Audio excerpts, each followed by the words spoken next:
এবং তুমি যদি তোমার কবরকে ফেরেশতা দিয়ে জিয়ারত করাতে চাও তাহলে আল্লাহর কালাম কোরআন তুমি শেখো এবং শেখাইতে থাকো। ঘরের মা বোনেরা তোমরাও কোরআন শিখো এবং শেখাইতে থাকো।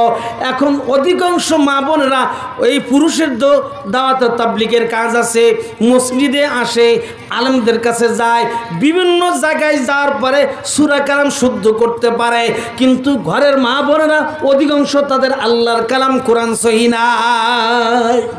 কি কথা বলে? আগে তো আমি দেখছি আমার এই মানুষ ইন্টারভিউ নিতে যাইতো না, ওই যে মেয়ে দেখার সময়, তো মেয়ে দেখার সময় ইন্টারভিউ নিত কি সূরা ফাতিহা বড় আর বেশি থেকে বেশি দোয়ায় কুনুত যদি ভারে তাহলে এই মেয়ে পাস। কি জোর ভালো কথা, ঠিকই ঠিক না? গার্জিয়ানও খুব চালাক ছিল, চিন্তা করতেছে যে এই দোয়া কুনুত তো ধরবে না, এটা একটু কঠিন বিষয়, তা আগে ওইটাই শিখায় নাই, যদি দোয়া কুনুত ধরে তো যদি ভারে তাহলে আমার মেয়ে কি পাস। এইটুক ছিল। আলহামদুলিল্লাহ এখন তো আমাদের দেশে বিভিন্ন জায়গায় এখন তো কোরআনের প্রতিষ্ঠান, মহিলা মাদ্রাসা শুরু হয়ে গেছে। এই কোরআন শরীফ শুদ্ধভাবে পড়ার ব্যবস্থা হয়েছে। এখন যদি আল্লাহর কালাম কোরআনকে ঘরের মাকে না শিখাও, নিজের বিবিকে যদি কোরআন শুদ্ধভাবে শেখানোর ব্যবস্থা না করো, শোনো কিয়ামতের ময়দানে এই স্ত্রী তোমার বিরুদ্ধে মামলা দায়ের করবে, এই কন্যা তোমার বিরুদ্ধে মামলা দায়ের করবে। আল্লাহ 50টি বছর 60টি বছর খেদমত করেছিলাম, তার গায়ের জামা কাপড় পরিষ্কার করেছি, রাত্রে জ্বর হয়েছে মাথায় পানি ঢেলেছি, আল্লাহ এত কিছু করলাম তার জন্য, নিজের জীবনকে উৎসর্গ করলাম, কিন্তু আমাকে জান্নাতে নেওয়ার ব্যবস্থা সে করে নাই। কি বলেন? আল্লাহ মসজিদে যাইতো, তাবলীগে যাইতো, কোনো আল্লাহ পাকের ওলিদের দরবারে যাইতো, গিয়েই তারা কোরআন শিখেছে, কিন্তু আমি ঘরের স্ত্রী, আমাকে জান্নাতে নেওয়ার ফিকির সে করে নাই।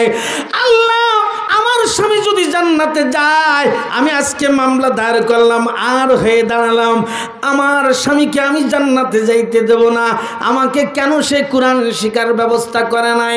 ও বন্ধুরা, আল্লাহর আদালতে আপনি আমি আসামি হইয়া যাব। আল্লাহ আকবার, যে স্ত্রীর কাছ থেকে 60 বছর খেদমত নিলাম, আল্লাহ আকবার, জ্বর হইলে রাত্রেবেলায় সারা রাত আমার বিবি জেগে জেগে মাথায় পানি দিল, ওই বিবিকে জাহান্নামে দিয়া তুমি জান্নাতে যাবা তা তো হতে পারে না, বরং ওই বিবিকেও জান্নাতে নাও আর তুমিও জান্নাতে যাও। কি জোর কথা, ঠিকই ঠিক না?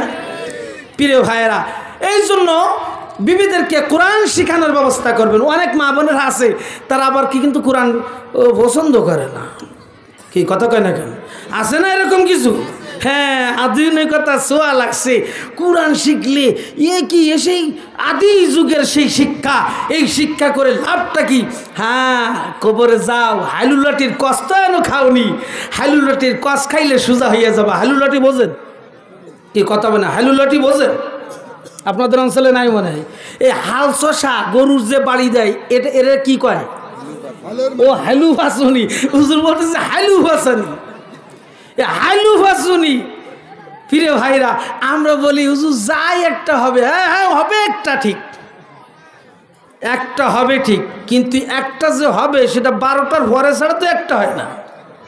কি কথা কয় না কেন? কয়টার পরে? আরো জোর বলেন, কয়টার পরে? কবরে যাও, 12টা বাজানোর পরে তারপর একটা বাজাবে। কোথায় তোমার সৌন্দর্য? কোথায় তোমার এলোমেলো ভাবে চলা, চুল ছেড়ে দিয়ে চলা, মেকআপ করা, বেপরদায় চলা? আল্লাহু আকবার। মা, তোমার মতো হাজারো মা দুনিয়ার থেকে বিদায় হয়ে গেছে, থাকতে পারে নাই। আম্মা জান আয়েশা গেছে, আম্মা জান খাদিজা গেছে, আল্লাহু আকবার, এরকম ফাতেমা গেছে, হাজারো মা দুনিয়ার থেকে চলে গেছে, মা তারা আর আসতে পারে নাই। ও মা, তোমার সৌন্দর্য মাটির সঙ্গে বিলীন হয়ে যাবে। আল্লাহু আকবার। মাটির খাদ্য, পোকার খাদ্য হবে মা। আল্লাহ, তোমার চুলগুলিও থাকবে না, হাড্ডি ছাড়া আর কিছুই থাকবে না। ও মা, এত বাহাদুরি কেন? আল্লাহু আকবার। আল্লাহ যেভাবে বলছে, আমার রসুল যেভাবে বলছে সেইভাবে চলো, দুনিয়াতেও সুখে থাকবা, মৃত্যুর পরেও সুখে থাকবা। জোরে বলেন কথা, ঠিক কি ঠিক না?